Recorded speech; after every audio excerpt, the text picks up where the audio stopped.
Here we are. It's 3:25. I've just done this video already and went to upload it, and I realised I hadn't put all the models in that I bought in my little job lot. So I hope you enjoyed my video this morning. I don't know what I'm going to do with that space, but saying none of the family were interested in having it, taking it on. And yeah, I did measure the doorway to see if it would take a Rover P6. I really like the old Rover P6. I used to own one many years ago, and it was rotten, really. Like the metalwork was no good. I had nowhere to work on it, and then my wife crashed it anyway, so that was the end of that. But the problem is I haven't got the money to buy one, because they are quite to get a decent one. You have to spend a few thousand. I haven't got that spare money, especially when you're spending it on crap all the time like I do. So anyway, there is a channel. I'll give him a shout out. Dan's Diecast Diaries. Dan's Diecast Diaries, and he's done, I think it's mainly dinky, but I just cottoned onto his channel and I subscribed to it. He's got about 12 videos up. I don't know if he's subscribed to mine or whether he'd care to watch it, but I'll give him a shout out anyway. This is quite interesting. And I was watching him the other night, and I don't really collect these toys as such, but I've gone and bought another job lot. But these are dinky. These ones here are Matchbox for the main part. Now I do have a lot of these like a D'Agostini, or I don't know, can't remember the name of the other ones, Del Parado. I've got loads of them. I have done videos on, but I don't, because literally no one watches them. I don't know why. Maybe they fill a niche for me, as in like shelf fillers and at the centre of displays, but they're no good for a lot of people who want to make their own models. I can't be bothered, so they suit me down to the ground. But I do remember having these type of things when I was a kid. These type of models. So I got this job lot here for £15. So that's 1, 2, 3, 5, 10, 11, 12, 13, 14, 16. So less than £1 each. I don't think you can fall off for that, can you, really? So that was Christmas time.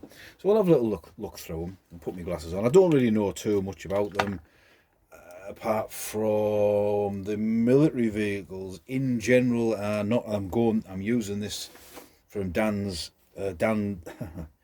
Dan's Diecast Diaries. Excuse a little bit of cardboard. There is a reason for that. Not just a scruffy swine. That's for wet feet. I take more care of this shed than I do the house. That the military vehicles for the main are not based on a real military vehicle. They're just sort of, in inverted commas, a generic tank or transport for kids, with probably the exception of the first thing I'm going to pick up. So that's a Red Arrow. So that is a Hawk T Mark 1, Hawk Trainer Mark 1, made in Thailand. Oh, there you go. 1991 Matchbox. So you can see that the manufacturing base for these things was moving the other side of the world. So I'm presuming this will be the same.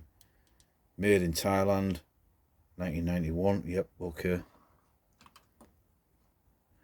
And the last one, made in Thailand, 1991. Yes. So this is a Vought Corsair. It's got a bit of a loose canopy. Oh, look at this one. This is probably a made in England one. This is it. 1973 Lesney. Made in England. Corsair A70. That's a nice model, that. See, the canopy's a bit loose, but that is a very nice toy, isn't it? It looks alright on a shelf. And we'll work our way through. Sea Kings range. I did have one as a kid. Mine was this is the frigate sub chaser. I had the Corvette with red decks. Don't know why they were red. These again are not based on any known ship for the most part. I think there's about 11 in the series. The little guns turn. That's about it. There's not really much else. They're solid. They don't float, obviously. You turn it over. Matchbox Sea Kings, K301 frigate, sub chaser.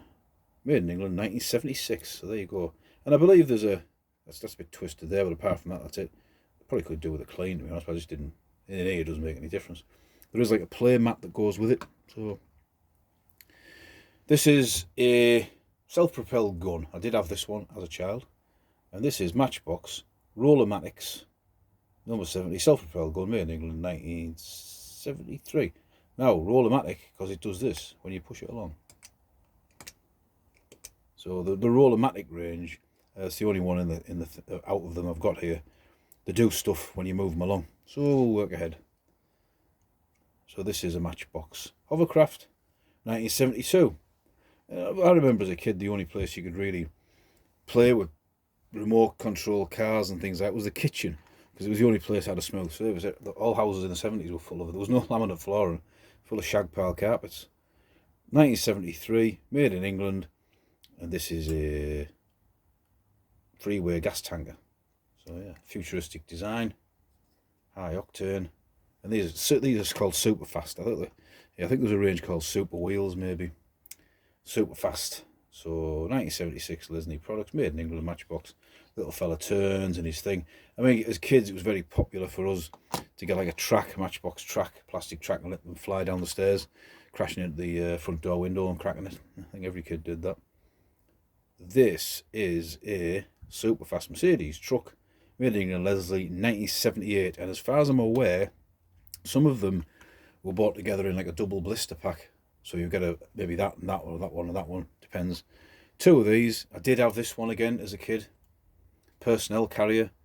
The front of it looks like something off a sci-fi show from the period. Matchbox super fast personnel carrier, made in England by Lesney Products, 1976, I think, number 54. If I get it wrong. And there's another one, exactly the same. L700, quite good nick really, to be honest. We'll go to these ones now. Just a double-decker bus, that's all. Just came with the Joblot.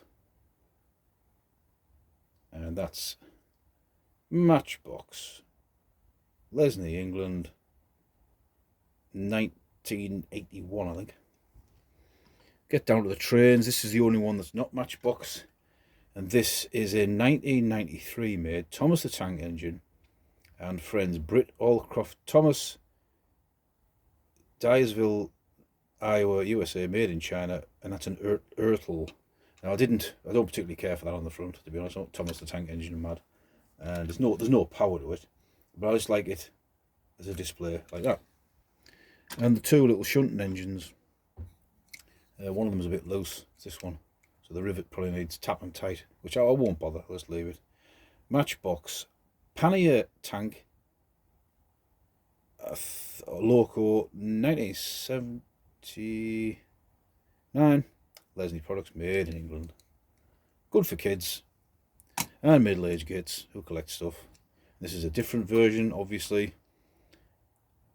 And this is a 040 Steam Loco, made in England, Lesney Products, 1976. Excellent, excellent, excellent. Lovely little display items. And I said for £15, less than £1 a go. And I don't know if I've already said it, but I watching Dan's Diecast Diaries, and I thought I'm going to go online again. And I've got another Joblot coming. I think there's 7 or 8 in the next one. And that was a tenner. And they're dinky. So there's a tank and a stalwart and something else. So yeah, I don't want to go down another rabbit hole and start collecting more things that I don't need.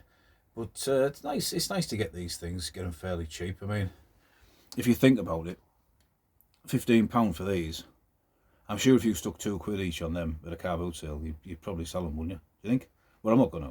I'm keeping them for my own display purposes, and it's amazing how things disappear into collections, like they melt in there, like they've always been there. If that makes sense. So, this is Stan, light refreshment time till the wife comes home. The phone stops. So, I will see you next week. Serious military video next week, I think. Instead of mucking around like this. Right, this is Stan. We'll see you. Bye.